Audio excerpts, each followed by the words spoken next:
Hey everybody, you're looking at the Samsung Galaxy A80. So as you can see right away, this phone doesn't have a hole punch display or a notch. The reason for that is because it has a pop-up camera, just like the Oppo Find X. Now this isn't any ordinary pop-up camera. As you can see, it has two moving parts. The camera not only elevates, but it also flips forward. That's because this phone does not have a dedicated selfie camera. Instead, it uses the main camera module on the back to also shoot selfies. That's kind of ingenious if you think about it, although it does add one more moving part that can go wrong. So in terms of the main camera module, you're looking at a 48 megapixel main camera with an f2.0 aperture. And then you have a secondary 8 megapixel wide angle lens and then a TOF sensor. So the TOF sensor will help you take bokeh images that are more accurate than a traditional depth sensor, and on top of that, this is also a selfie camera, so you should be able to get some really good bokeh selfies with this camera. Now I am dubious about that 48 megapixel main sensor because that's the Samsung sensor we're using and it's not as good as the Sony sensor that we've seen in other phones such as the Honor View 20. So yeah, that 6.7 inch display looks great. It is a Samsung AMOLED panel with a resolution of 1080 by 2400, so it's a little bit more than 1080p. In terms of processor, it runs on this phone specifically runs on a Snapdragon 730, and then there's a 3700 milliamp hour battery inside. You also have an in-display fingerprint reader too, and for my testing, it works relatively well. So the camera app, it's very similar to the main S10 app. You have a wide angle lens, you have a toggle for wide angle and main camera, and you cycle through the different shooting modes left and right, and then you go into selfie camera, same thing, pretty standard setup, except you're shooting with a camera module that's meant to be the main camera module. You should be able to get some good selfies. Now the screen looks great. Like I said, it's a Samsung AMOLED panel. There's a single bottom fine speaker though, so sound's not that impressive. That's about all I have right now for the Samsung Galaxy A80. That's because Samsung did not let me borrow a unit to test thoroughly, so all I got was about like 2-3 minutes of hands-on time right here at the booth. Instead, what they did was they let me borrow this phone. This is the Samsung Galaxy A70, and it's very similar to the A80, except obviously it has a notch, so there is no pop-up camera here. It might actually be a blessing in disguise because a pop-up camera, no matter how sturdy it is more susceptible to damage. Now I have to say, Samsung has been poking fun, talking trash about Apple's notch ever since the iPhone X came out. They ran all these commercials with the dude with the hairline notch. It's pretty funny, but where I come from, if you talk shit, you better not then do that same thing later. So unfortunately, I'm disappointed to see that Samsung is indeed going with a notch right here. Obviously, this is not as big a notch as on the iPhone, but this is still a notch. The same thing that Samsung poked fun at Apple for doing. So other than that, there's a lot to like with the Samsung Galaxy A70 because it's very similar to the A80.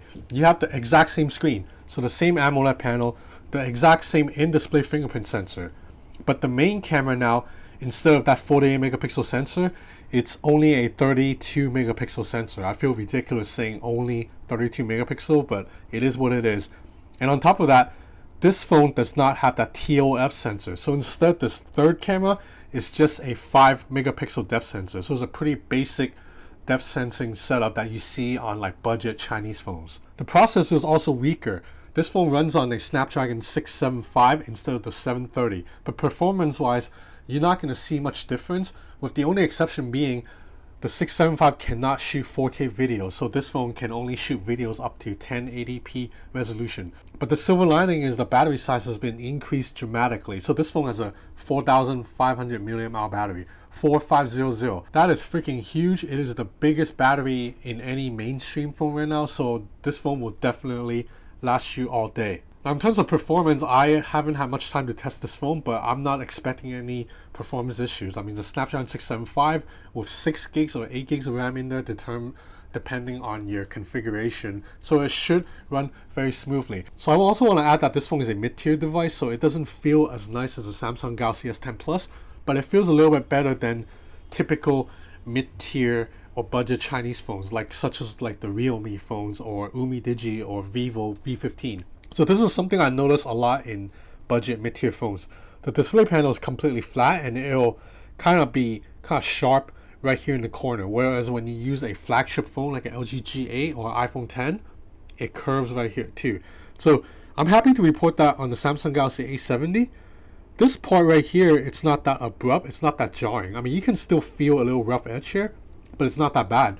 Not as bad as, like, say, any Oppo phone, any OnePlus phone, or this one, the Umi Digi S3 Pro. This phone's really nice, but at the same time, when I run my finger through right here, I can feel the edge. It's kind of abrupt right here. I noticed this problem in, like I said, every mid-tier Chinese phone. So on the Xiaomi Mi 9, it has this. Xiaomi Mi Mix 3, Realme 3, it has it. Oppo R17 Pro, OnePlus 6T, they all have this little sharp edge. So kudos to Samsung for at least smoothing it out a little bit. So for a mid-tier device, this is really well built. And even the power button, Samsung has put the power button at a more sensible location, because you remember the Galaxy S10, the power button, it's like all the way up here, which was kind of stupid. So this power button's a little bit easier to reach, but now the fingerprint sensor is a little bit high. But you know, not much complaints. So like I said, I only had a brief time with this phone so far.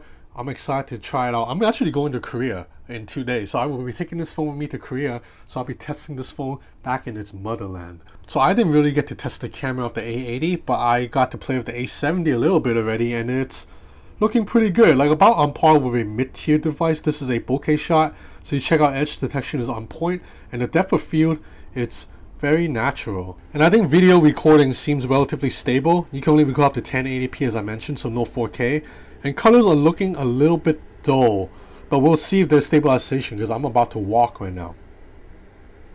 Okay, no stabilization. You see, that's quite jerky. Okay, so in terms of video recording, this is definitely a couple levels below what the Samsung Galaxy S10 it's capable of. But in terms of still cameras, it looks good. That wide angle lens really add a lot of perspective. So this is a normal shot, and then now you have a wide angle shot. You see how much more you get into the frame.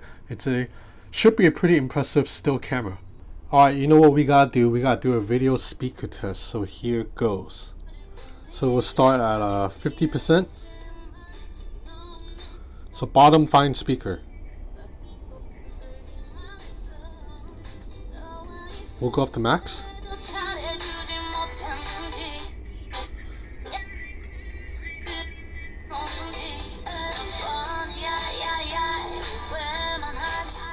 For a single bottom fine speaker, it's pretty good. Max volume is pretty loud, although you can muffle it very easily. I do wish Sam would come out here, but this is a mid-tier or budget device from Samsung, so I guess you can expect all that. So that's it for now for the quick look at the Samsung Galaxy A80 and the A70. And like I said, I have a bunch of other phones on me right now, including the Umi Digi S3 Pro. So if you're interested in following these phones and just keeping up to date with the newest Chinese releases, please subscribe to my channel. I'm going to be checking out the Oppo Reno in about like 8 days too. So that's it for now. Thanks for watching.